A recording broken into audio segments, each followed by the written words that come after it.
काँग्रेस नेते विजय वडेट्टीवार यांनी मवियात भूकंप घडवणारा आरोप केलाय। त्यांनी थेट कुणाचं नाव घेतलेलं नाहीये, मात्र आपल्याच सहकाऱ्यांवर संशय व्यक्त केलाय। नाना पटोले आणि संजय राऊत जागा वाटपाच्या चर्चेत होते। जागा वाटपाचा तिढा 2 दिवसात सुटला असता तर 18 दिवस प्रचारासाठी प्लॅनिंगसाठी मिळाले असते। आम्ही कुठलंही प्लॅनिंग करू शकलो नाही। या घोळामागे षडयंत्र होतं का, असा सवाल आता वडेट्टीवारांनी केलाय। फटका बसण्याचे अनेक कारण असले तरी हे पण कारण नक्कीच आहे। 20 दिवस आम्ही जागेंचा घोर ठेवला। नाना पटोले आणि संजय राऊत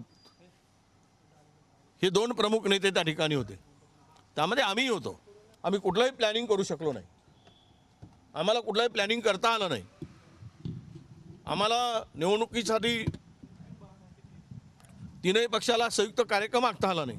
हे एक मुख्य कारण आहे की जागा वाटपांचा घोळ आणि घालवलेला वेळ याचाही फटका नक्की बसलेला आहे। वेळ घालवण्यामध्ये कुठं काही षडयंत्र प्लॅनिंग होतं का, अशी शंका घेण्यास हरकत नाही।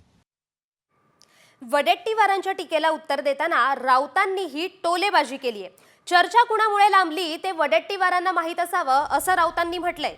जास्त जागा जिंकून कुणाला तरी मुख्यमंत्री पद हवं होतं, असाही टोला लगावलाय। त्या सगळ्यांचंच म्हणणं आहे की जागा वाटपाची प्रोसेस ज्या पद्धतीनं लांबली गेली त्याची गरज नव्हती, आणि ती का, कोणामुळे आणि कशी लांबली हे बहुतेक विजय वडेट्टीवारांना माहीत असावं। विजय वडेट्टीवार यांची जी वेदना आहे ती संपूर्ण महाविकास आघाडीची वेदना आहे।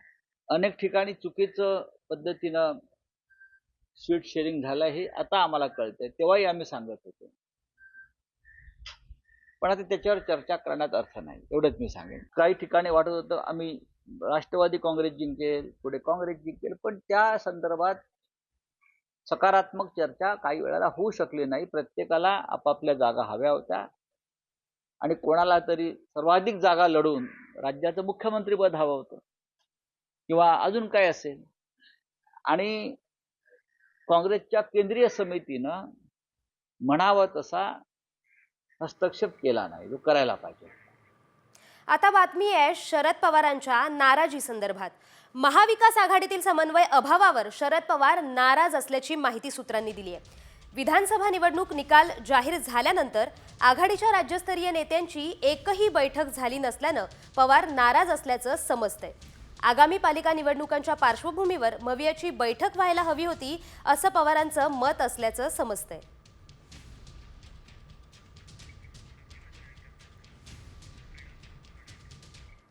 विधानसभा निवडणुकीच्या काळात भाजप सोडलेल्या नेत्यांना परतीचे वेध लागलेत। काही नेत्यांनी भाजप नेतृत्वाशी संपर्क साधल्याची माहिती आहे। कोकणातील एका नेत्याने भाजप प्रदेश अध्यक्ष चंद्रशेखर बावनकुळेंची भेट घेतल्याची माहिती मिळतेय। अजित पवार यांच्या राष्ट्रवादीत गेलेले संजय काका पाटील देखील भाजपमध्ये येण्यास इच्छुक असल्याचं कळते। दरम्यान समरजित घाटगे, हर्षवर्धन पाटील, बाळ माने, राजन तेली यांनी भाजपला रामराम केला होता।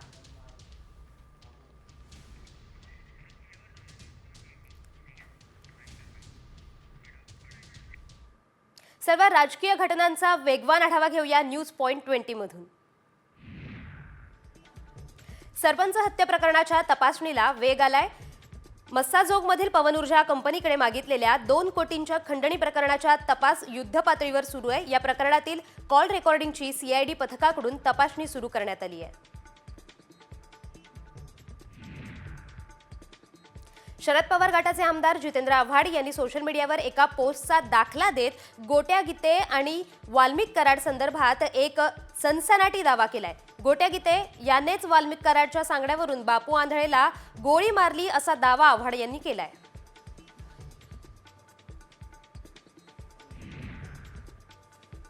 बीडच्या सरपंच हत्या आणि खंडणी प्रकरणातील आरोपी विष्णू चाटेच्या पोलीस कोठडीची मुदत आज संपणार आहे। दुपारी त्याला केजच्या जिल्हा आणि सत्र न्यायालयात हजर केलं जाणार आहे। तपास अधिकाऱ्यांकडून चाटेच्या पोलीस कोठडीत वाढ करण्याची मागणी केली जाण्याची शक्यता आहे। जालन्यात आज जन आक्रोश मोर्चा काढण्यात येणार आहे। परभणीतील सोमनाथ सूर्यवंशी मृत्यू आणि बीड सरपंच हत्येच्या निषेधार्थ हा मोर्चा काढण्यात येणार आहे। सरपंच हत्या प्रकरणातील आरोपींना कठोर शिक्षा व्हावी यासह इतर मागण्यांसाठी हा मोर्चा काढण्यात येणार आहे।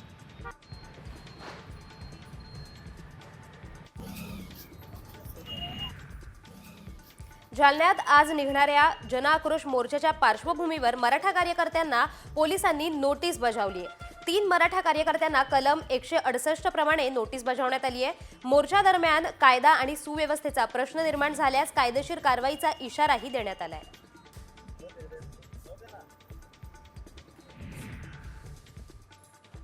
मंत्री राधाकृष्ण विखे पाटील आणि सुजय विखे यांनी केंद्रीय गृहमंत्री अमित शहा यांची भेट घेतली आहे। राज्य मंत्रिमंडळात स्थान दिल्याबद्दल अमित शहा यांचे आभारही मानले आहेत।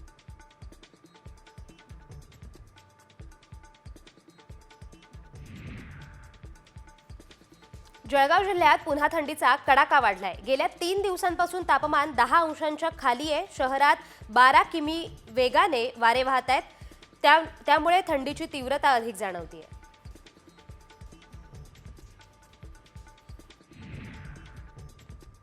गेल्या काही दिवसांपासून राज्यात थंडीचा जोर कायम आहे। महाबळेश्वरपेक्षाही विदर्भात तापमान कमी झालंय। काही दिवस गारठा कायम राहण्याचा अंदाज हवामान विभागाने वर्तवलाय।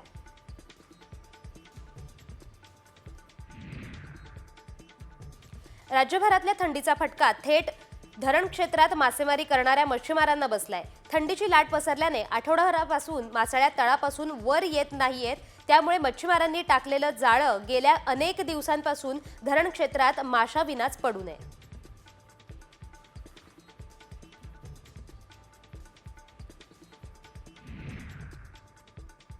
खानदेशात ऊसाचं पीक बऱ्यापैकी आहे। त्यात ऊस तोडणी सुरू असून ऊसाचा चाराही उपलब्ध होतोय। ऊस तोडून येणारी बांडी किंवा ऊसाच्या वरच्या भागातील शेंडा चारा म्हणून विविध गावांमध्ये विक्रीसाठी येतोय। बांडीचे दर 100 रुपयात 300 कांडी किंवा 300 नग असे आहेत।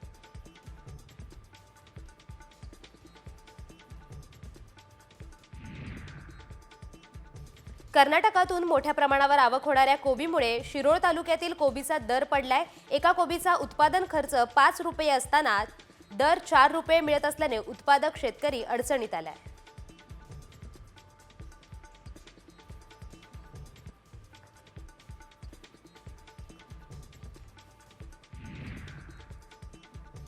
सध्या नाशिकमधील बागलाण तालुक्यासह कळवण, देवळा, मालेगाव तालुक्यात रब्बी कांदा लागवड मोठ्या प्रमाणात सुरू आहे। मात्र तालुक्यात तीव्र मजूर टंचाई भासतीये। त्यालाच पर्याय म्हणून तालुक्यात यावर्षी प्रथमच मशीनद्वारे कांदा लागवडीचा प्रयोग केला जातोय आणि तो यशस्वी ठरत असल्याचं दिसतंय।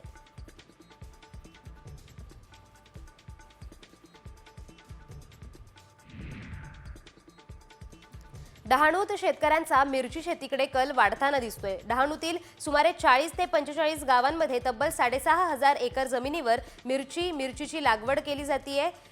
येथील मिरचीला मुंबई, नवी मुंबई, पुणे, नाशिक तसंच गुजरातमधील अहमदाबाद, सुरत, वापी यांसारख्या मोठ्या बाजारपेठात मागणी आहे।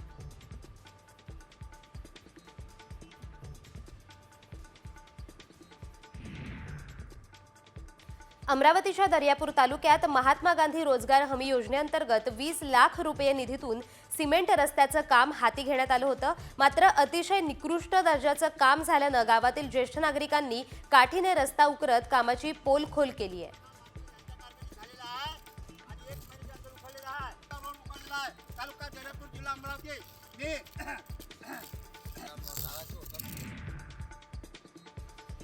अंबरनाथमधील लोक नगरी रस्त्यावर भाजपच्या जिल्हा सचिवाच्या गाडीने एका कारला जोरदार धडक दिली आहे। रस्त्याच्या बाजूला उभ्या असलेल्या कारला जोरदार धडक दिल्यानं कारचा चक्काचूर झालाय।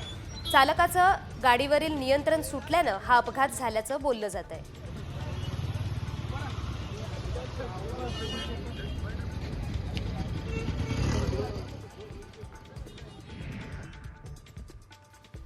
हिंगोलीच्या कळमनुरी शहरामध्ये पतंगाच्या मांजामुळे शालेय विद्यार्थिनी गंभीर जखमी झाली आहे। शाळेतून घरी परत येताना पाय मांजामुळे कापला गेलाय। विद्यार्थिनीच्या पायाच्या हाडापर्यंत गंभीर जखम झाली आहे।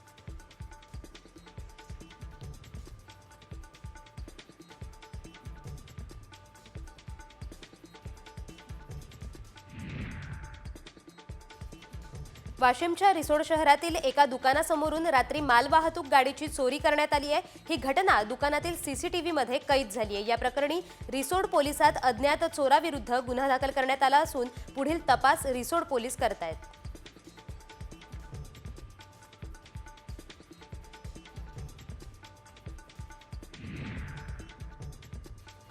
बुलढाणा शहरात बिबट्याचा वावर दिसून आलाय। म्हाडा कॉलनीतील जखमी अवस्थेत बिबट्या आढळून आलाय। वन विभागाला याबाबत कळवण्यात आलंय। दरम्यान नागरिकात भीतीचं वातावरण आहे।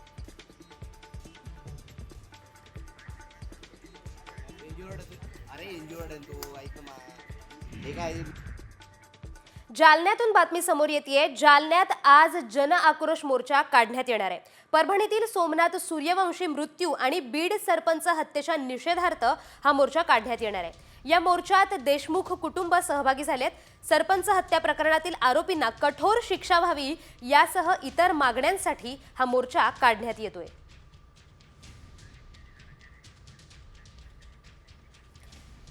धनंजय देशमुख आणि वैभवी देशमुख यांच्याशी बातचीत केली आहे आमचे प्रतिनिधी अक्षय शिंदे यांनी। पाहूयात।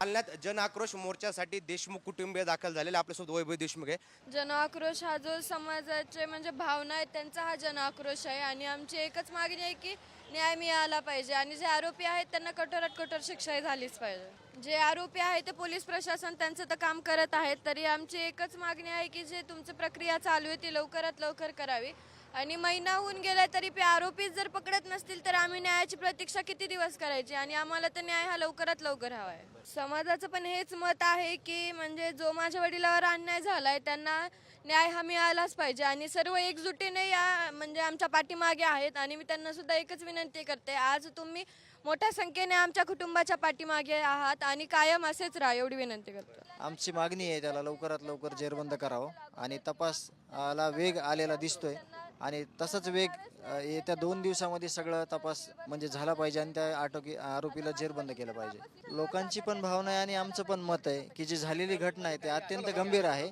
आणि ही घटना परत घडली नाही पाहिजे महाराष्ट्रात आणि त्याच हेतूने आम्ही न्याय पण मागतोय आणि त्याची पण मागणी करतो की परत ह्या सरकारने आरोपींना एवढी सजा दिली पाहिजे कठोरातली कठोर की ही घटना परत अशी कोणाच्या घरी कोणाच्या नशिबी येऊ नये। इरफानसह अक्षय शिंदे, साम टीव्ही, जालना। देशभरातल्या तसाच राज्यभरातल्या सर्व महत्त्वाच्या घटनांचा आढावा घेऊया टॉप 50 मधून। कचरा उचलण्यात हलगर्जीपणा करणाऱ्या 3 प्रभाग क्षेत्रातील खासगी कंत्राटदारांचा ठेका रद्द करण्याचा निर्णय घेण्यात आलाय। या 3ही प्रभागांमध्ये आता केडीएमसी प्रशासनाकडूनच सकाळऐवजी दुपारच्या सत्रात कचरा संकलन केलं जाणार आहे।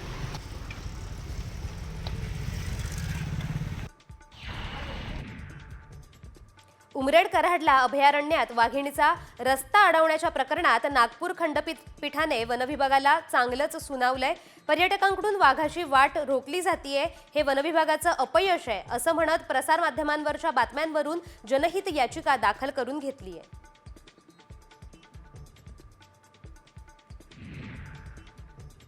नाशिकच्या मध्यवर्ती कारागृहात मोबाईल आढळून आल्यानं खळबळ उडाली आहे। तंबाखूच्या पिशवीत गुंडाळून मोबाईल जमिनीत पुरून ठेवला होता।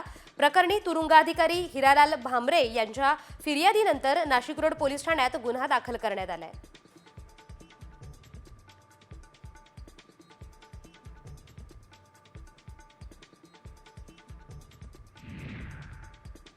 पश्चिम रेल्वेने गेल्या 9 महिन्यात फुकट्या प्रवाशांवर कारवाई करत त्यांच्याकडून 104 कोटींचा दंड वसूल केलाय। ही कारवाई एप्रिल ते डिसेंबर 2024 या कालावधीत करण्यात आल्याची माहिती पश्चिम रेल्वेने दिली आहे।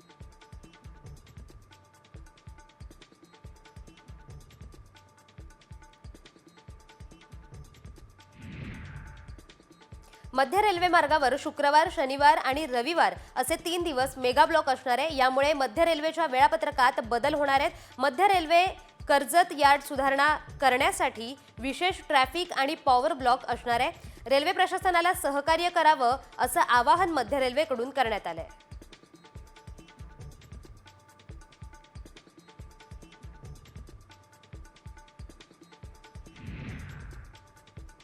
पश्चिम रेल्वेच्या डहाणू आणि घोलवड रेल्वे स्थानकादरम्यान ओव्हरहेड वायर तुटली आहे, त्यामुळे मुंबईकडे येणाऱ्या लांब पल्ल्यांच्या गाड्यांचं शेड्यूल खोळंबलंय. रेल्वे प्रशासनाकडून दुरुस्तीचं काम सुरू आहे, मात्र बदललेल्या वेळापत्रकामुळे चाकरमान्यांना त्रास सहन करावा लागतोय.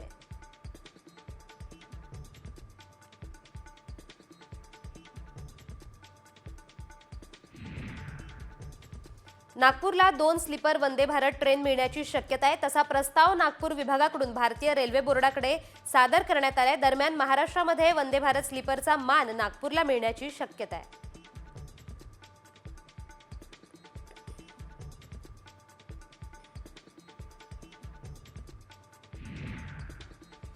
बदलापूर रेल्वे स्थानकात सरकते जिने आणि लिफ्ट नसल्यानं दिव्यांगांना जिने चढून जावं लागतंय.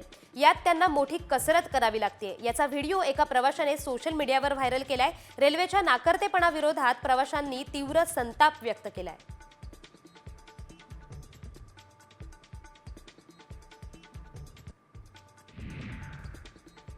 उत्तर भारतातील दाट धुक्याचा फटका रेल्वे आणि विमान वाहतुकीला बसतोय. दिल्लीकडे येणाऱ्या 26 ट्रेन उशिराने धावत आहेत, तर रात्री 12 वाजल्यापासून 165 विमानांवर धुक्याचा परिणाम झालाय. त्यामुळे घरातून बाहेर पडताना प्रवाशांनी विमानांच्या वेळा तपासाव्या असं आवाहन केलं जात आहे.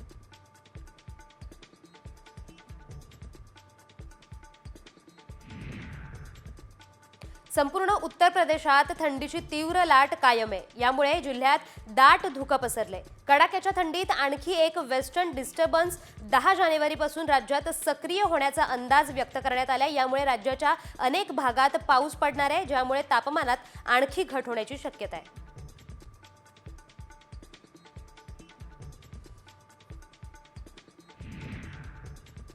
घाटकोपरच्या गोरोडिया नगरमध्ये झाड अंगावर कोसळून एका महिलेचा मृत्यू झालाय, तर एक महिला गंभीर जखमी झाली आहे. घटनास्थळी पोलीस आणि पालिका अधिकारी दाखल झाले असून पुढील चौकशी सुरू आहे.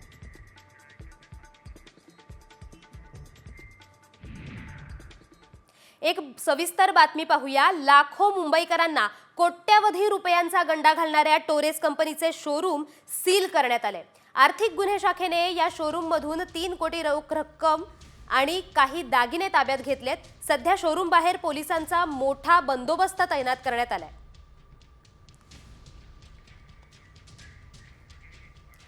या ठिकाणाहून आढावा घेतलाय आमच्या प्रतिनिधी रुपाली बडवे यांनी. पाहूयात.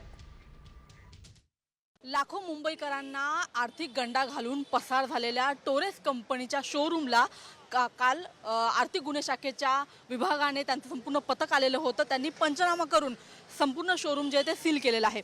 सध्या आपण दादरच्या या टोरेस शोरूमच्या बाहेर आहोत आणि आपण पाहत आहोत की या संपूर्ण शोरूमच्या अवतीभोवती पोलिसांचा पहारा आपल्याला पाहायला मिळतोय. या ठिकाणी आपण बघितलं तर जे शोरूम आहे त्याच्यामध्ये संपूर्णपणे काल सगळे पोलिसांची गर्दी पाहायला मिळाली होती. सगळे जे कर्मचारी होते ते या ठिकाणी आलेले होते. पंचनामा झाला आणि या पंचनामामध्ये जवळपास 3 कोटी रुपयांची एकूणच आपण पाहतो की रोख रक्कम जी आहे ती पोलिसांनी खरं तर ताब्यात घेतलेली आहे. त्यासोबतच जे सगळे दागिने या शोरूम मध्ये होते ते देखील ताब्यात घेतलेले आहेत. त्या सगळ्या दागिन्यांची पडताळणी खरं तर केली जाणार आहे आणि या संपूर्ण पंचनामा झाल्यानंतर हा जो शोरूम आहे त्याला खरं तर सील करण्यात आलेला आहे.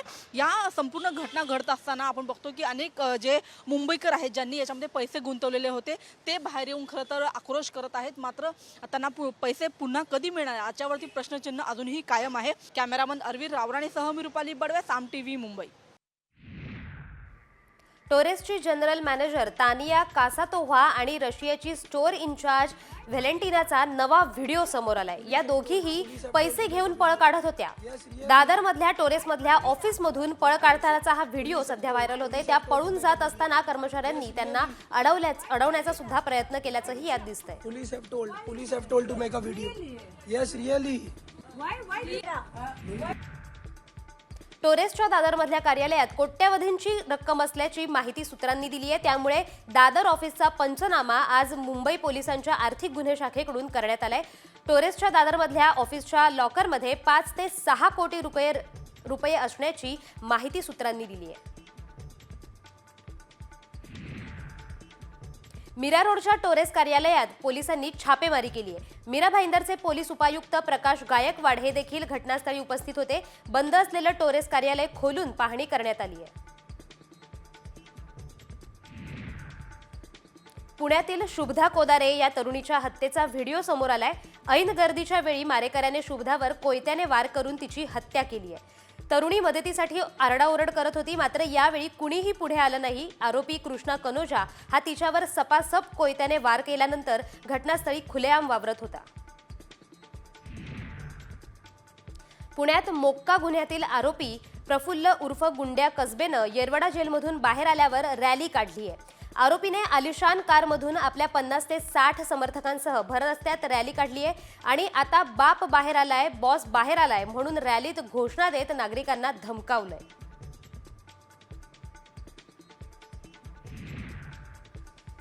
बीकेसी आयकर विभागात काम करणारा कंत्राटी चालकच तोतया आयकर अधिकारी म्हणून वावरत होता. या प्रकरणी गुन्हे शाखेनं तोतया रिंकू शर्माला तळोजातून अटक केली आहे. झडती घेतल्यावर त्याच्याकडे आय कार्ड, बनावट शिक्के, नियुक्तीपत्रे आणि कागदपत्रे सापडली आहेत. दरम्यान आरोपीला 5 दिवसांची पोलीस कोठडी सुनावण्यात आली आहे.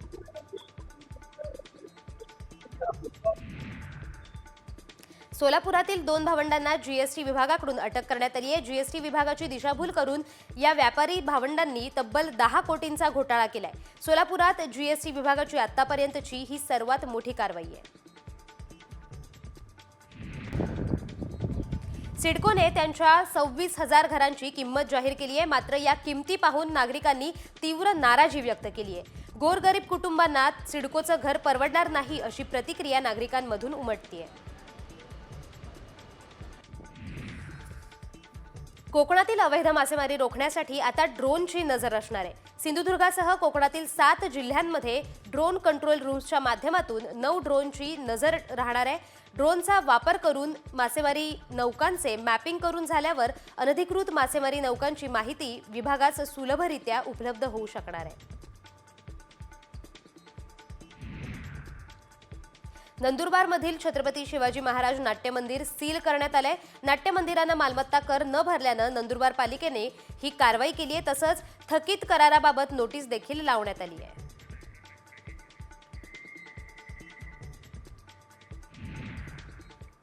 मंत्रालयात आलेल्या काळ्या काचांच्या आलिशान लॅम्बोर्गिनीवरून गूढ वाढलंय.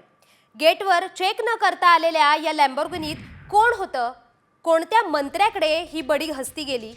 नेमकं काय शिजलं गेलं मंत्रालयात? यावरचा हा खास रिपोर्ट. मंत्रालयात लंबोर्गिनी कुणाची? विखेंना भेटण्यासाठी कोण आलं?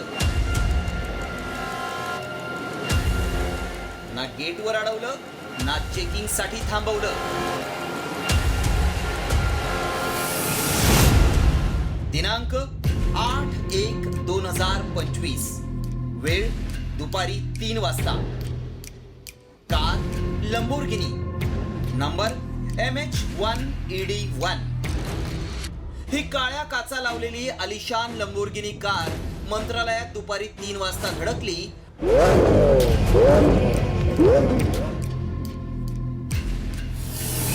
मंत्रालयात आलेल्या सर्वांचंच लक्ष तिनं वेधून घेतलं. कारण सर्वसामान्य जनतेला मंत्रालयात प्रवेश करण्यासाठी तासनतास प्रतीक्षा करावी लागते. मात्र या आलिशान लंबोर्गिनीला गेटवर ना कुणी अडवलं, ना चेकिंग साठी कुणी थांबवलं. त्यामुळे सर्वांच्याच नजरा या लंबोर्गिनीकडे वळल्या. पार्किंग मध्ये थाटात उभी राहिल्यानंतर या लंबोर्गिनीतून उतरलेल्या हस्तीचे पाय वळले ते थेट जलसंपदा मंत्री राधाकृष्ण विखे पाटील यांच्या दालनाकडे. विखे पाटलांकडे ही हस्ती 5-10 मिनिटं वगैरे नव्हे, तर तब्बल 2 तास ठाण मांडून बसली होती. त्यामुळे ही आलिशान लंबोर्गिनी मंत्रालयाच्या पार्किंग मध्ये 2 तास उभी होती. जो येत होता तो या लंबोर्गिनीकडे पाहिल्याशिवाय पुढे जात नव्हता. कारण पांढऱ्या रंगाची इमारत असलेल्या मंत्रालयात सगळीकडेच पांढऱ्या गाड्यांचाच नेहमीचा ताफा.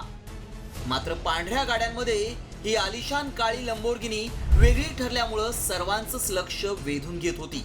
त्यामुळे विरोधकांनीही मंत्रालयात अवतरलेल्या या लंबोर्गिनीच्या मालकाचा शोध सुरू केलाय.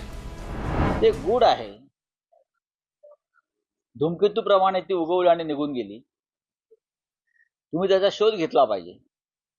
नाहीतर आम्ही शोधण्याच्या प्रयत्नामध्ये आहोत. आमच्या हातामध्ये काही गोष्टी लागलेल्या आहेत, एवढंच सांगेन. आणि त्यामुळं काळ्या काचा असलेली ही काळी लंबोर्गिनी मंत्रालयातून संध्याकाळी 5 वाजता गेल्यानंतरही तर्कवितर्क लढवून चर्चेचं गुऱ्हाळ सुरू होतं.